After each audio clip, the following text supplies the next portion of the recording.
Welcome, everyone. This is Glenda Dawson, and you're watching Glenda's Dragon's Den. Today, we have a phenomenal guest, and she is very captivating. She brings different perspectives into healing, into wholeness, into your journey. And basically, at this point, why don't we just let her tell us all about her? Welcome. How are you today? Hi, how's everybody doing? It's good to see you. So, just tell us about yourself. How you Yes, began, how your journey, how you got here. awesome. My name is Dr. Sharnael Wolverton Sehon. I am a naturopathic doctor, and I also really love energy and anything energy. I have a small practice here in Louisiana. Maybe I shouldn't say small. I have a practice here in Mhm. Louisiana, but most of the people that I see are actually online. I have about 15,000 clients and patients that we speak over the phone or through Zoom, or I do biofeedback, like remote, Mhm. and I'm able to do diagnostics long distance to be able to send frequencies. I also love teaching, and I teach at conferences. I've been doing conference speaking since the late 1900s. That sounds so weird. I sound like such an old woman. Oh, like yeah, since 1995. Back That's so old, but yeah, I love teaching in masses of people. I also do small retreats and groups of people as well, and we host that. I have a podcast. Yeah, I kind of just dip my toes in a little bit of everything. I like to write. I have 5 books that are out, and I think the main the joy that I bring or have to bring to the table, or I guess my mission is to see people in their best and their highest, and to help people get out of whatever snags they may have, whether it is health wise, or it might be physical or emotional or mental or spiritual. And I really love like the whole integration of things. As a naturopath, I like to look at the root issues, which a lot of times that is a spiritual issue or it is an emotional issue. And, maybe like the Western type of model doesn't necessarily get to the root and or talk about, trauma or stress or things that are going on in people's lives. And I like to reverse engineer all that and help people get back into their best, because the way I look at it, we are all so individualized. We're so diverse and we're created so uniquely on purpose. And, you reach people that I may not, or I reach people that you may not. And we all have different circles of people and we all have our giftings. And you can have all the psychic readings and all of these, futuristic goals for yourself. But if you're not feeling well, or if there's like stagnant energy that's keeping you back from your highest timeline, then you're not going to do your very best while you're here. And I just want everyone to be the sharpest tool in the toolbox and to be their best version of themselves while they're here, because why not? We might as well do it since we're going to be here anyway. Might as well enjoy the ride, right? So, how did you get into all this? Yeah, well, I've always been drawn to the supernatural, to the kind of paranormal, Hmm. space, intuition, ESP, moving objects, without touching them. And I don't know where that curiosity came from, but I've always just been kind of, I don't know, really attracted. Maybe everybody has that. I don't know. But for me, that was like a big deal. And I didn't grow up in a like a spiritual or religious type thing, but that kind of came across and play a little bit when I moved to the South. My dad was military, and so we traveled quite a bit, mostly in the North, and then we did live in Europe a couple times. And so when I came to the South in Louisiana, I was introduced like to a Bible, and I would read about all these like really cool things that people were doing. And I was like, well, how come we're not doing this now? And how can we be doing this now? And I had read and seen movies about people who do this. And so it's like, this should be normal. This is not supernatural. This should be natural. And started trying to really look at energy and how spirit and science connect and bridge. Kinesiology, physiology. My undergraduate is actually kinesiology and wellness because I wasn't allowed to be a minister as a female in those days and in that particular organization I was in. But I just really muscle testing and energy and all of those kind of things were just fascinating to me. And here he comes back. He really likes you. So yeah, I just kind of one thing led to another. And, I was speaking at conferences mostly on the supernatural, dreams, visions, how to interpret that, how to hear that intuition, how to tune up into that. But then I ended up getting kind of sick physically. After traveling on 6 planes a week for 17 years, I think I just really got out of balance, and my body was just really ready to reverse and to to build back up and get back to health. And a lot of it was diet, a lot of it was stress. Just airports are a lot different now than they were, in the 1900s. I like to say that. That's so funny. But, people have more choices now. They actually have a lot of healthy choices. And so they even have places where you can take a nap. Like, I know. You can rent, little booths and stuff to take. We didn't have that stuff. No. So things are different, and I'm going with the times. I don't travel as much as I used to by any means. I've learned a little bit about balance, but I still love teaching. And mostly I use platforms like this and my own social media. I have my own YouTube and just try to educate people, inspire people as much as possible, and help people kind of maybe look at things differently, because I know I didn't look at things this way all the time. And so someone introduced it to me, and maybe I can introduce it to someone else, and then they can have their own beautiful experience and reverse engineer whatever's going on with them, And so you've been doing this since the 1900s. I'm probably going to be using that now too. So sorry. And now, was the beginning of all this due to your own health, not just curiosity and not just, but did you go into it for your own well-being first? Did you have that aha moment? I did. I went like 6 or 7 years to doctors trying to figure out like what is the mystery? Why am I having a low grade fever constantly? I was about 80 pounds heavier than I am now. I just could not lose weight at the time, and I felt terrible. Like everything felt achy all the time.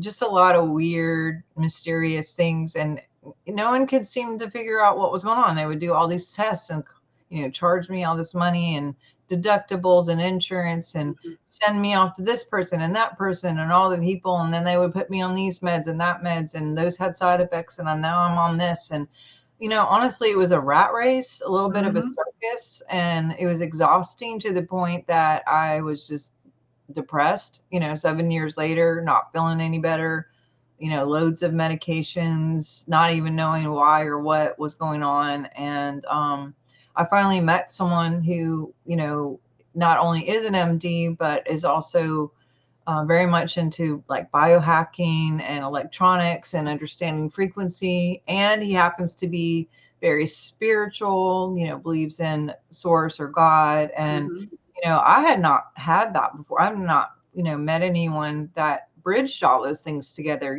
science and spirituality and, emotions and physical, that was my first experience. And I think it's a lot more mainstream now. I think a lot of people are more aware of like some of the biohacking that I was introduced to back then, Mm-hmm. like red light therapy, ozone therapy, Right. biofeedback, PEMF, infrared sauna, blue, Mm-hmm. methylene blue, like some of these things that I had never heard of before back then. And this guy was into it way before, people were talking about it. And now I think with podcasts like this and, Joe Rogan and all these other guys, like they talk about this stuff pretty openly. And I think it's, becoming a little more acceptable to do preventative and or kind of electric type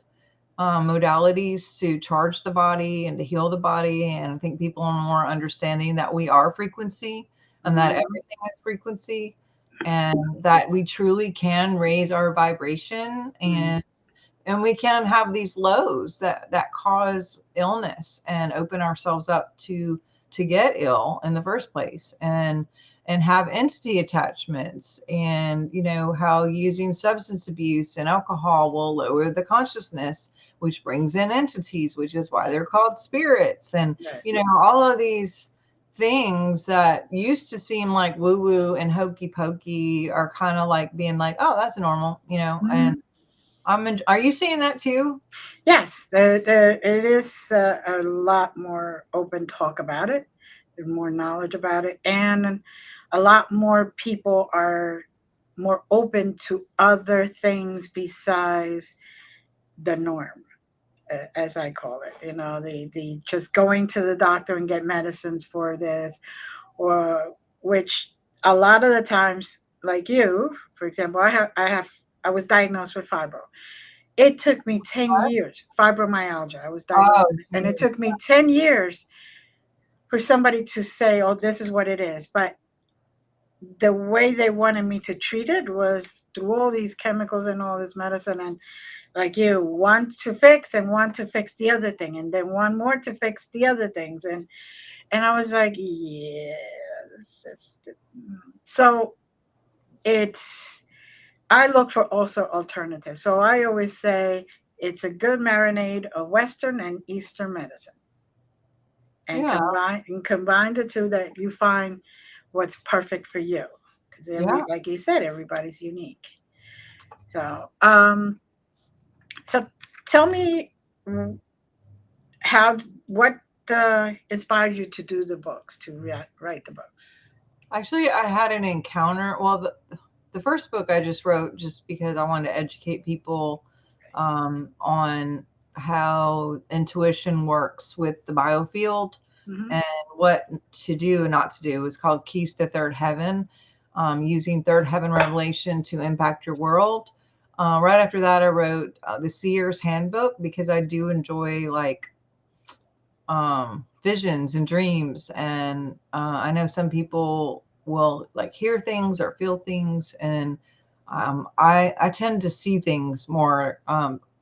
It changes. And I don't know if that's been the same for you, but I used to see a lot and dream a lot. And now I'm lately more paying attention to feeling. And sometimes I'll wake up and I'll hear things and, just to be aware of that. But that's where the Seer's Handbook came back, is how to understand the interpretation of those things that you see. Because sometimes it's like, well, what does it mean when the cow jumps over the moon and eats a box of cheese? It's like, must mean something. But, if you see that randomly in a dream or something, it's Right, like, how do you interpret that? right, right. So, but yeah, but then I wrote about signs and Mm-hmm. synchronicities, and I really enjoy that. I do believe that people, um, if they believe in signs and they are alive in signs and synchronicities, that they get more, because what you focus on, you get more of.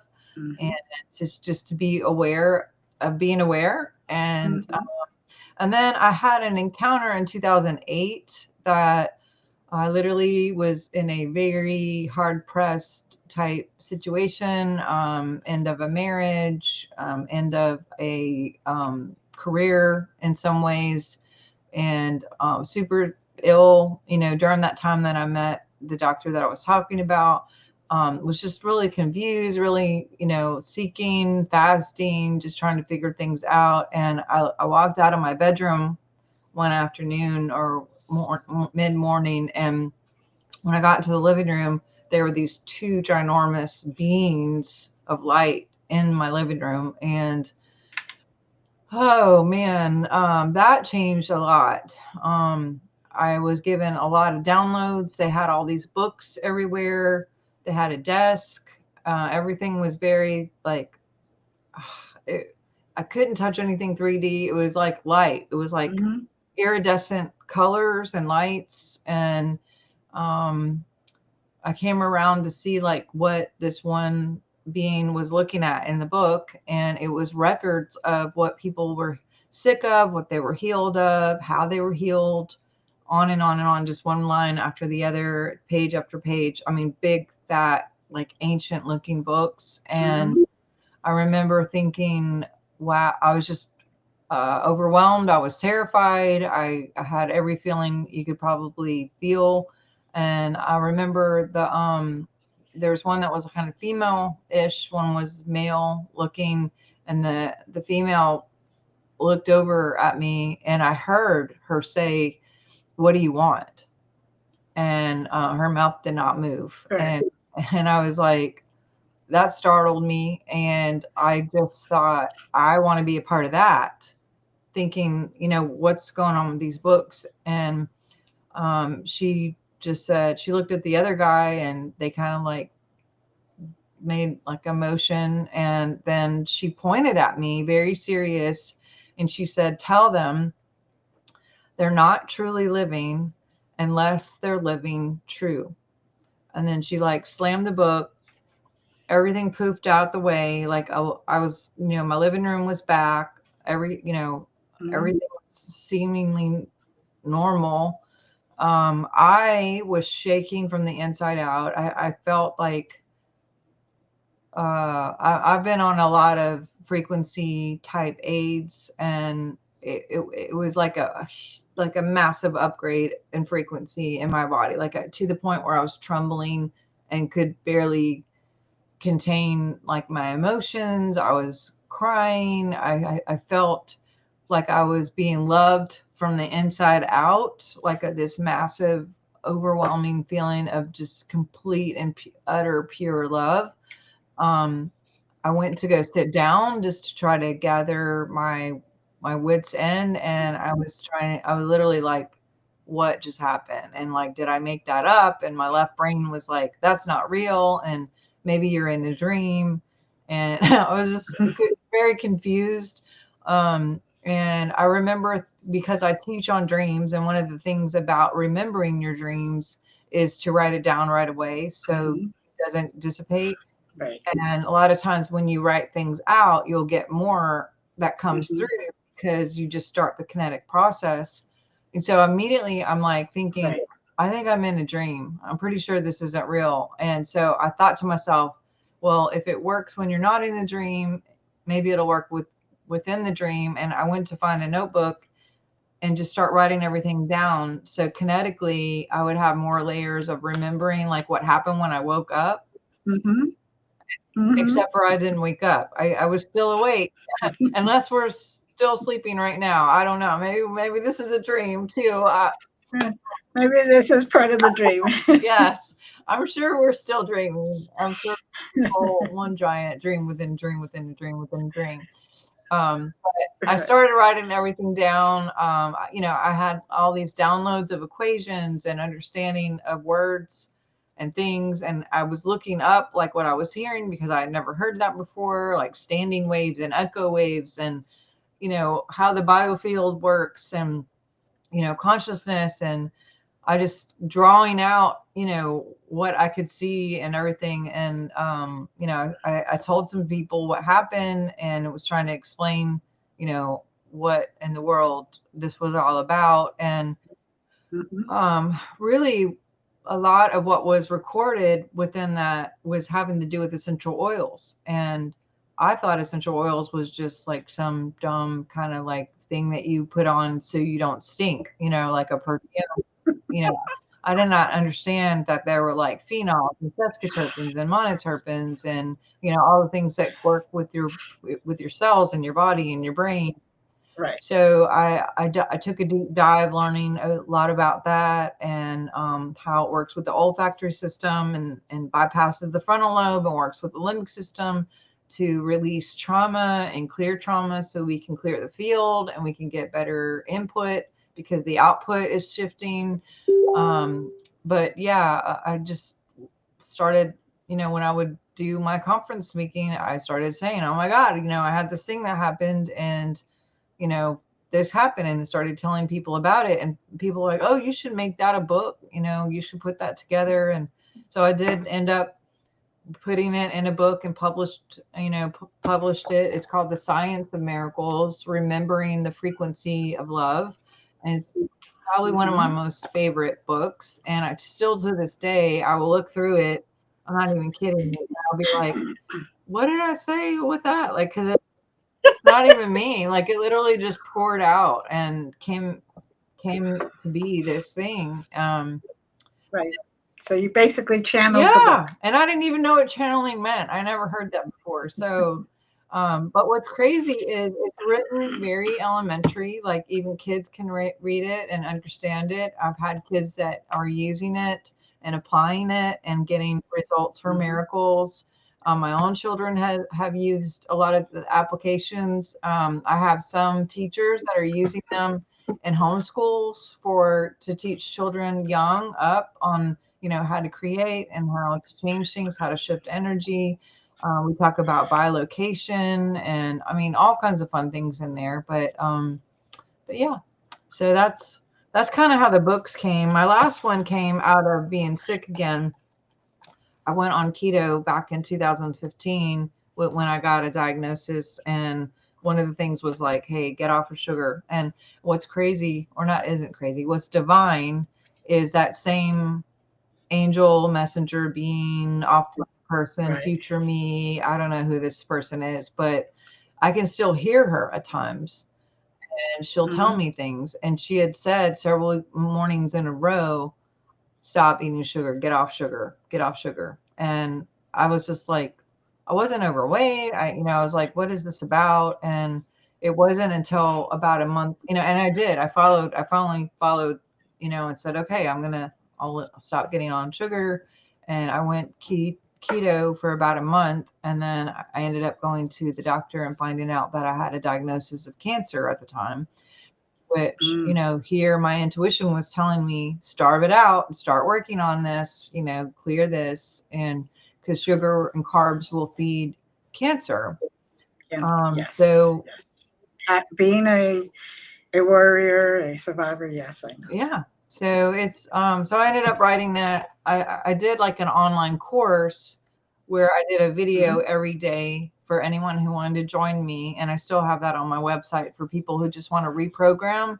Um, because Mm-hmm. for me, part of my changes have happened when I know why, when I can understand the ins and outs of it. It helps me to be more motivated to do the things if I can understand it better. And so I did Mm-hmm. one on like why we're doing this and what it does and what are the benefits and who's the best candidate and how do you read labels and what is ketosis and what does it do to all the different things. And so I turned that into a chapter per video and then created that book out of that. So if people don't want to sit there and watch the videos for 31 days and reprogram their life that way, they can just read it a chapter at a time.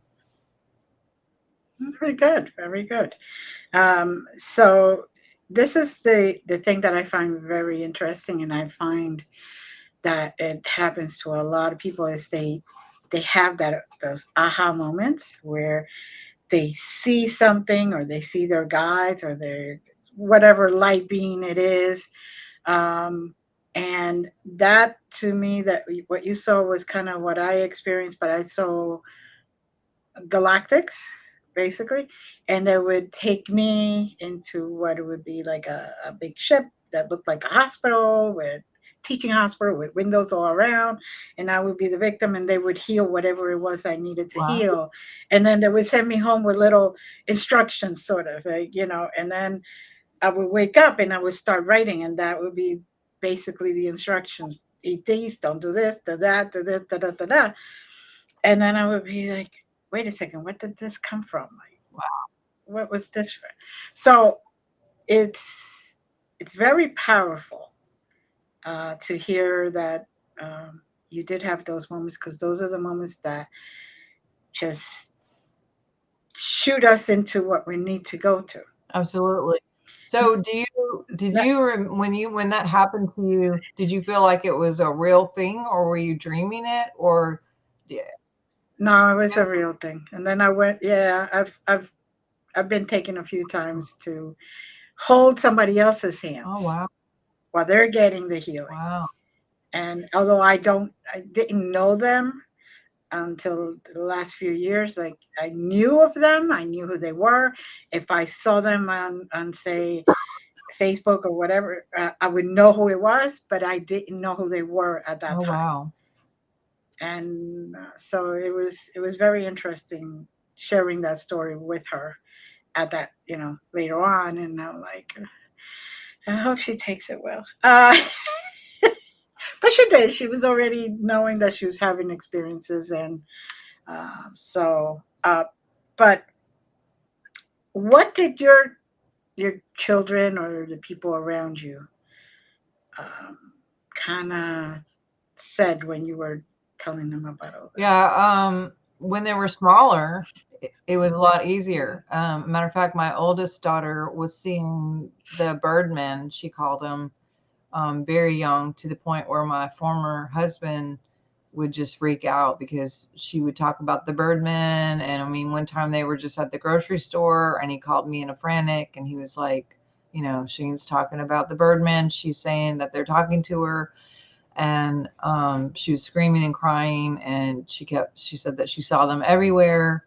And she's older now, and I don't think she even remembers that. I've reminded her and I've told her about that, but and my younger kids, we practice a lot of this book Hmm. quite often, and they've done some pretty extraordinary things, literally even bringing back things that were lost back into, from nothing to something, like manifested Hmm. right in front of them.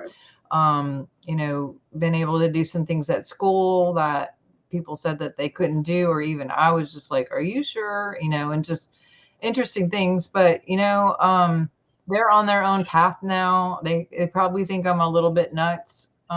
In some ways they don't, and in some ways they're I don't even know if they've ever read the book, to be honest. But I mean, they've definitely lived it because they've Hmm. seen me and they know what I'm going to say. They're careful what to ask or to say because they know what I'm going to say. But that's part of their journey and what they do and Hmm. what they're, you know, we all kind of ebb and flow, and we have to have our own experiences, and we get to have our own experiences, and we get to make our own choices. And I'm learning and remembering how to be the mom that supports from over, and Hmm. just my word for this year is actually like radical acceptance, and just being like, you know what, hey, I'm here for you. And if you need me, great. And if not, you guys are getting old enough. My youngest will be 18 um, coming up Okay. in June. So they're kind of at that point where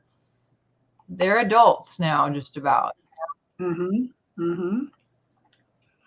Yeah. And you kind of have to do basically what I do is just step back and say, okay, let's hope I planted those good seeds and they just growing their own trees, basically. Uh, and even though you could tell by what they're doing that they could take a little different steps here and there, but you're just like, okay, just close your eyes, just be there, just be here for Do them you when when they need it. So do um you have kids?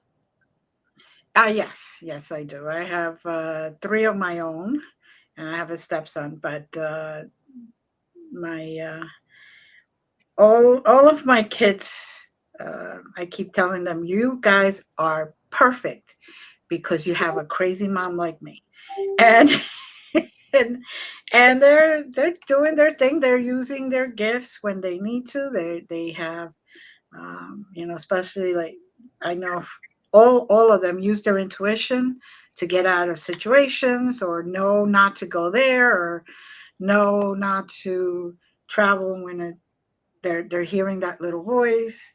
My youngest is definitely my daredevil, so he rides motorcycles and all that other stuff. And one night he actually calls me up and he says, "Mom, I'm being told not to go right now, to wait about an hour." And I said, "Okay." Wow.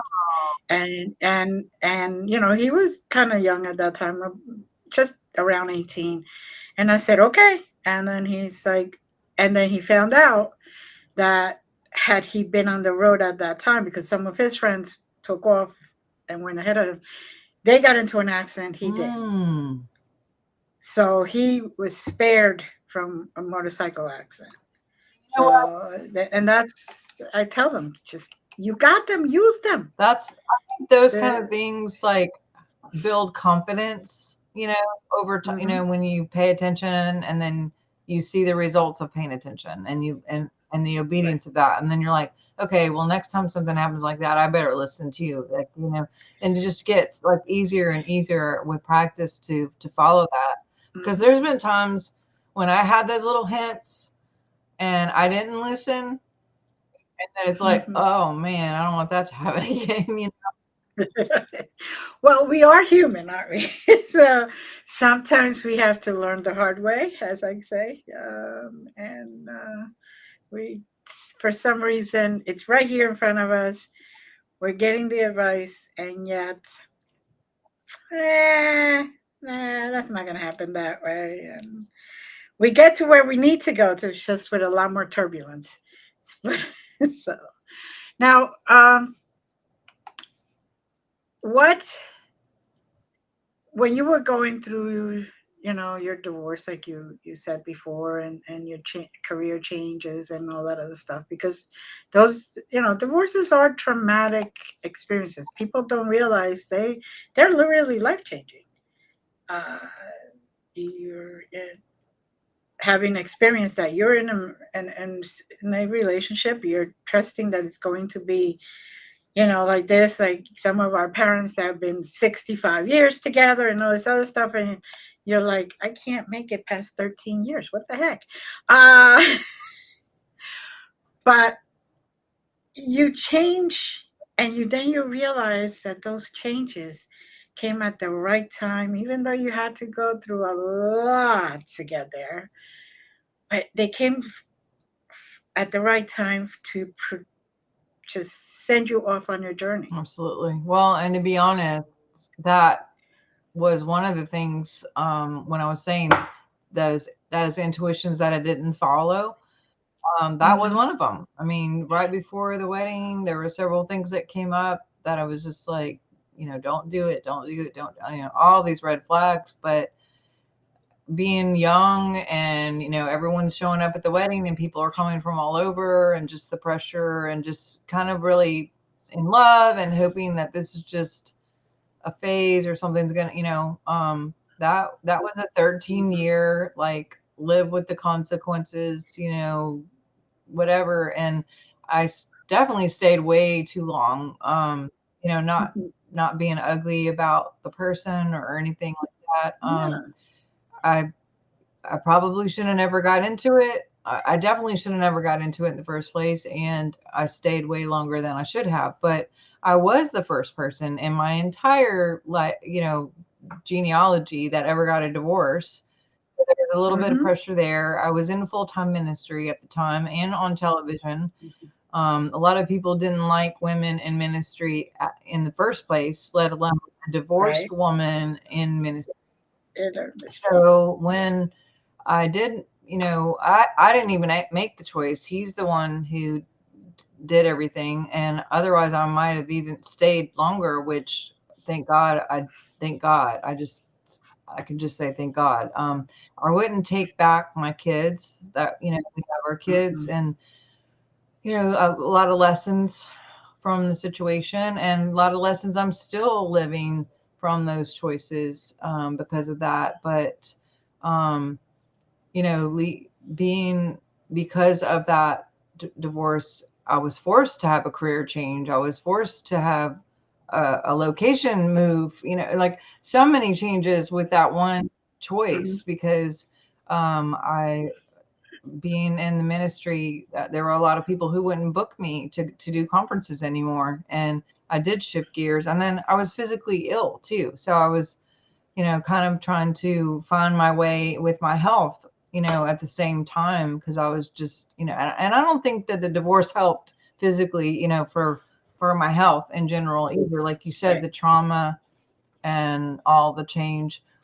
What is it they say that like the one of the top 10 things that are the most, you know, stressful is like moving, divorce, new Mhm. job, you know, things like, you know, death in the family. You know, divorce is sort of death, except for kind of It worse is. because they're still alive. They're just rejecting you, you know. It's like, so, you know, I was going through it all, and I'm sure that had a lot of repercussions on my physical health as Mhm. well, you know. But I lived through it, and I learned, and I remembered, and there's a lot of takeaways from that. And I definitely would tell anyone who ever sees red flags, you know, and probably you too. Once you know and you've lived Mhm. those mistakes, you know, just like, no, don't do it. Run! Run! Trust Fast! me. Well, that saying, "Love is blind," is so real. It's so real because we always, no matter what shows up, we're like, "Nah, it isn't as bad as I'm thinking. I just have cold Yeah, feet. I'm just yeah. nervous." You know, and I had the night before my wedding, I had an ex-boyfriend that I was truly in love with at that when we were together. Called me up and said, "Don't get married," and I still went through it. It's like, duh, you asked for the help, you asked for the guidance, and you look back now and you're just like, they were right there. They were like, what the heck is wrong with you? Like, come on. But I know that I had to have these three kids that Yeah. I had. I'm I actually know that I was supposed to be their guide through.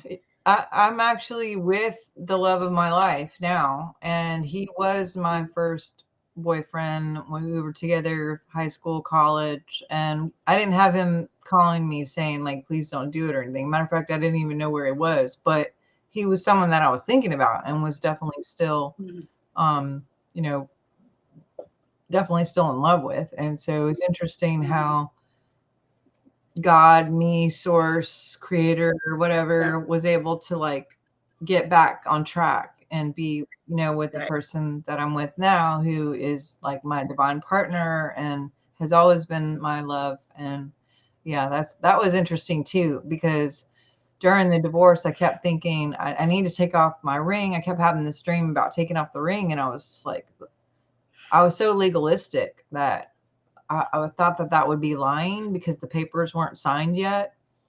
And Hmm. when I was going through all the stuff with dealing with my health issues, the doctor would muscle test me, and so the nurses. I was like, "Can you muscle test me and see if I'm like okay to take the ring off?"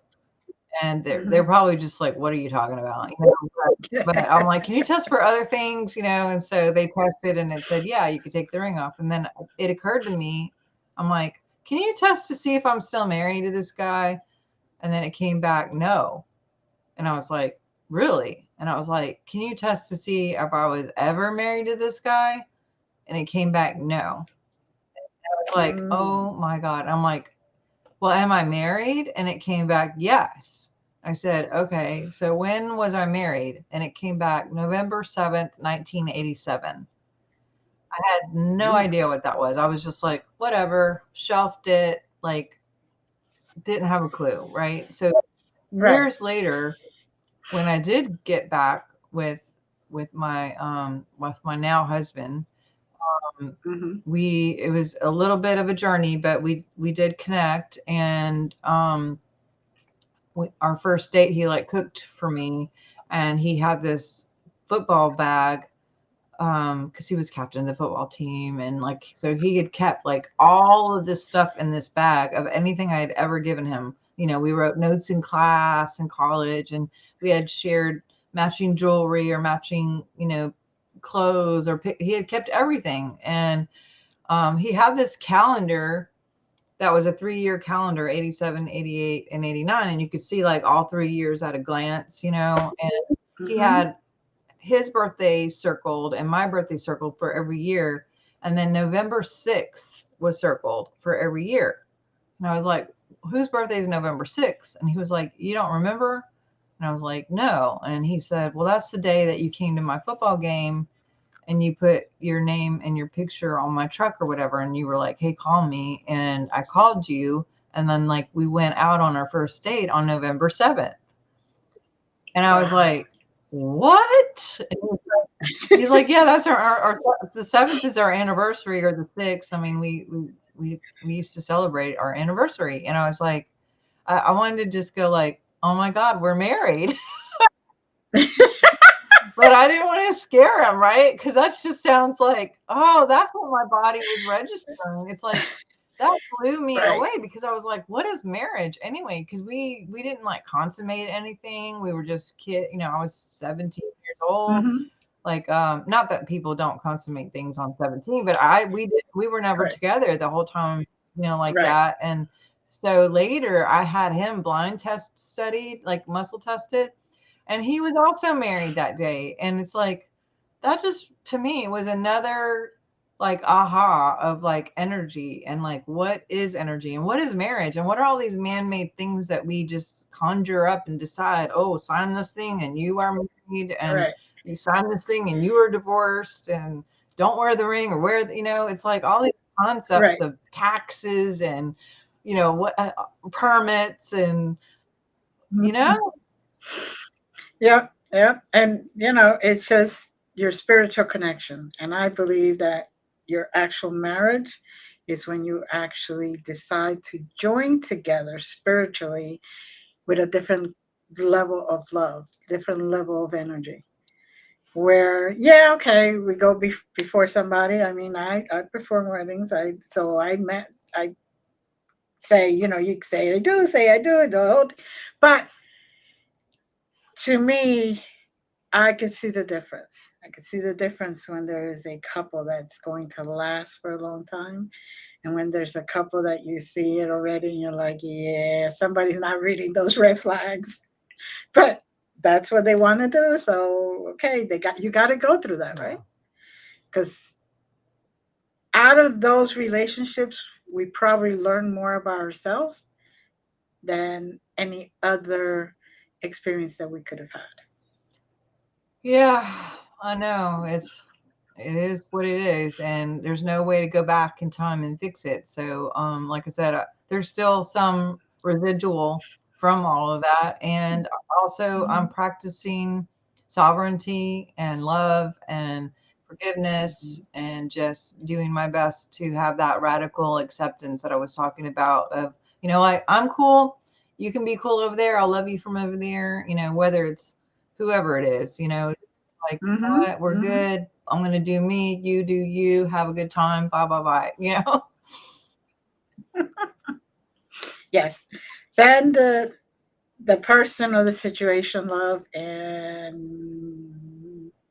that's it. You don't have to be in their presence. Is like the same thing I do with my clients. I tell them, write a letter of forgiveness, and they're like, I do I have to read it to them? Do I have to send that? No, no, no. This is only for you. You send out that energy. You could burn it afterwards and send that energy out. That's all that matters. You don't have to go to the person and say, oh, I'm sorry, or I forgive you, or this or that.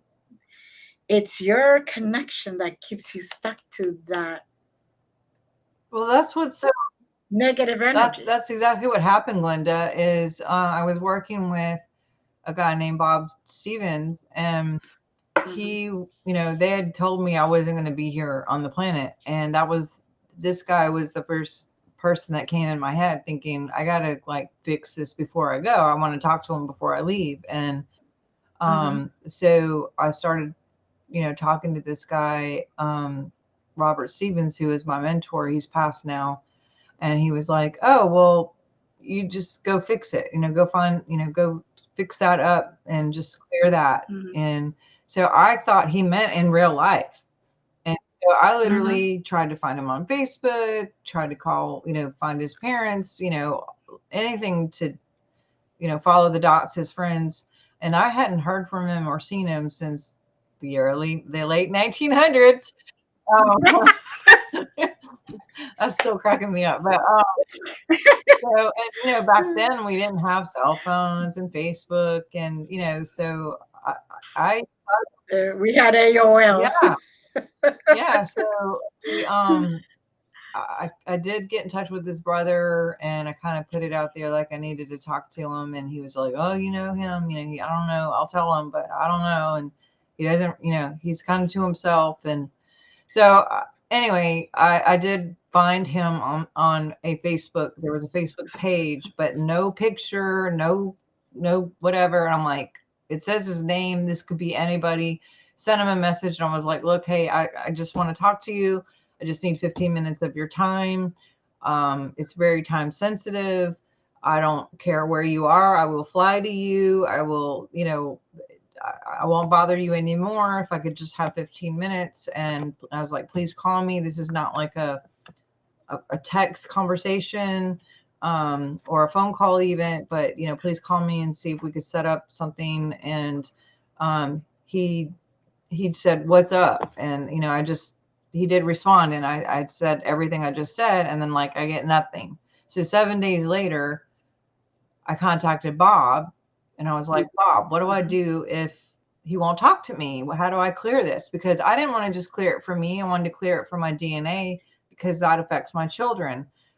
I was Right. actually walking. How it even came to me is I was taking a walk, and they had told me you have weeks, in the past, and Mhm. my oldest daughter was actually dating a guy and engaged to a guy who lived in Brian's old house, the Mm. guy that I was trying to get in contact with, and she was wanting to Right. break up with him. And she was the same age that I was when I was wanting to break up. Like there was a pattern. And so I was Pattern. like, Right. I got to do Right. this for myself and for my kids, right? So when Right. I told Right. Bob, I'm like, what do I do if he won't talk to me? And he's like, what are you talking about? And I'm like, I tried to reach out. It's been 7 days. He's not, blah, blah. And he was like, honey, everything is energy. Like, what are you talking about? Talk to him. And I Right. was like, what? So he's like, just go on a walk, talk to him as if he's with you, say everything you would want to say, ask for forgiveness, whatever, whatever. Like we ended up having like a fight. It was dumb on my part. And I said a bunch of things I didn't mean to that I really just wanted to apologize for and clear. Right. So I do that thing. I walked around my block. I said everything with like my full heart, as if I was literally talking to Mhm. him. And then I laid down Right. in my driveway. I looked up at the stars, and I was like, okay, God, please fix this. Thank you for clearing it. Appreciate you so much. Let it clear for my kids. Mhm. And my phone was laying next to me on the concrete. It literally starts ringing. I look, and it's him. And I was like, what? That fast, right? Mhm. So I pick it up, and he's like, okay, I'll see you. Where do you want to meet? Blah, blah, blah. And like we met, and that was the end, the beginning of the end. It was just like, wow. Like that's how quick, like, thought is light, is energy, is real. Like there's no time and space. Mhm. There's no limitations that we make up, or I did anyway. And Mhm. now I have a whole course on divine partnership and how to teach people to remember their first love and to get back, or to find their first. Maybe they've never been in love. Maybe they just, need to remember their first love now. But Mhm. everything is energy, as you know. And it was funny that you brought that up. Like, you can just ask for forgiveness and not even have to call the person and be like, oh, I forgive you. Right. They might not even know, like, what you're for, like, what do you mean you forgive me for Right. what? They may think they were this whole time they were right and that's it, and you were the one who was wrong. You should be asking for forgiveness, Exactly, not giving me for exactly. yes. But in your So experience, when you've done that, like mhm. you said that it's for them, like what does that mean to you when you say that getting forgiveness or asking for, that it's really for you or for the. right. For the client, it's not for the person that So they're, explain or the that. even the situation. Well, like you said, it's all the energy, right? When you release that energy, you're not holding on to it anymore. It isn't becoming dead in your body. It isn't causing you illness or diseases because that energy, you're just taking it out. It's like a vacuum cleaner that when you burn that letter, for example, it just burns up into the air. And I look at it as okay, now, you know, Mother Earth in her capacity, whether it be the air or actual earth, takes it, transmutes that energy, and sends it out as love. And then it continues to go all around the world, Right. right?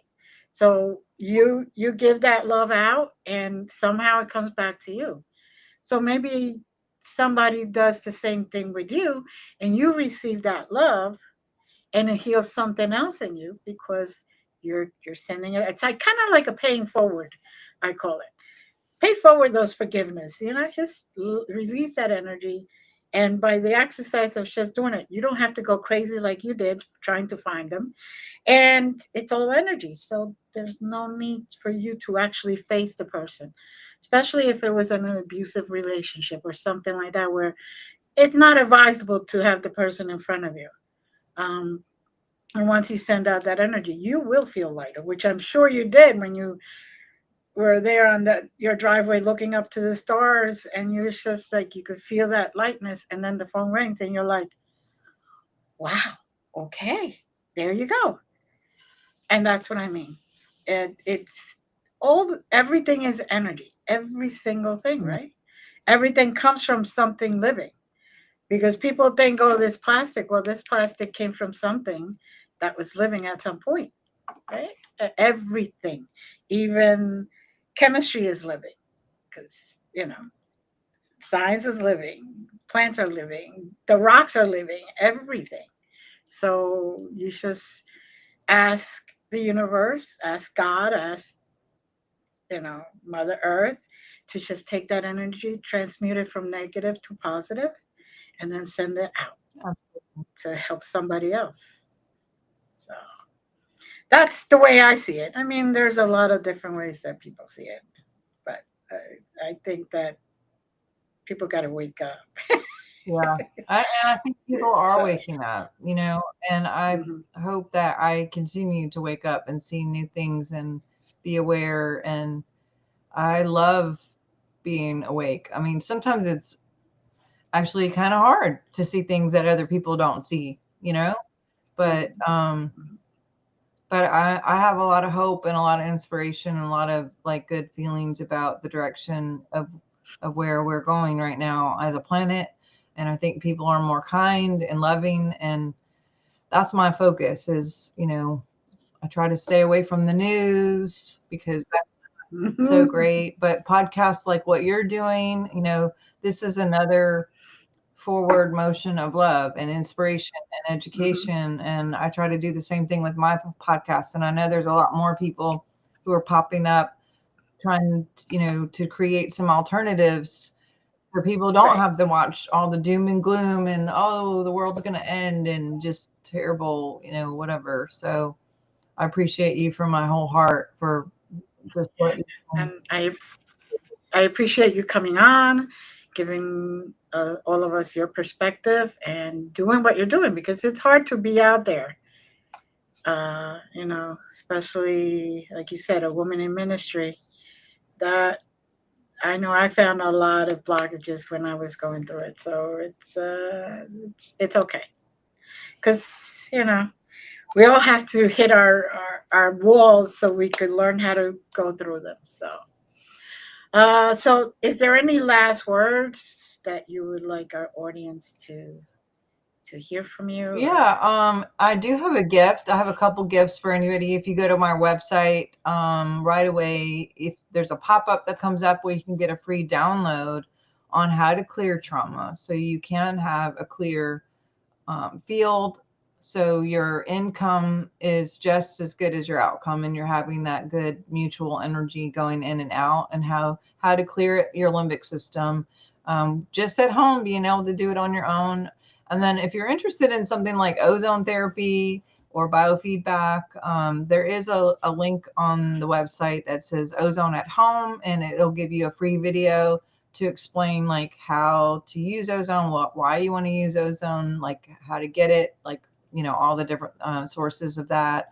But I have my biofeedback on there. If you're interested in working with me personally, I can do long distance biofeedback and we kind of see what's going on. I specialize in like the mysterious kind of weird stuff because I do use my intuition as well as the software to get those diagnostics and send back the frequencies to the people. But I do soul audits. I have my podcast there. I have online classes that I hopefully will bring some education to people as far as like muscle testing, liver cleanses, outcome mapping, using energy to create and manifest. And but there's all kinds of great resources at drsharnael.com. And I know you guys have had it at the bottom here for you to find it, but I would love to work with you guys. And then you could find me too on any social media. One of the things that I love about this is that I can be home and not have to get on a plane, but I do miss like hugging people and signing books and hearing stories. So I'm very visual, as I mentioned. If any of you got anything out of this, hit me up and just like let me see your face in your profile and be like, oh, I'm sending you good vibes, and just say hey. And I love that connection of like actual visualizing who I'm talking to instead of just this broad scope of like, hi people wherever you are, I don't know what you look like, but I'm so happy to meet you. So Well, truly appreciate everything you said today and everything that you basically your perspective, your experiences, because it's very important that others hear that type of uh, experiences and how you came about, because they could be going through the exact same thing.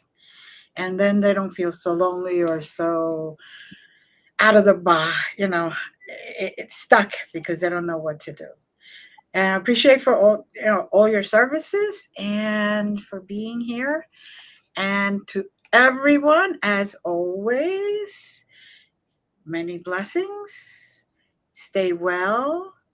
Namaste. And as always, love ya. Bye.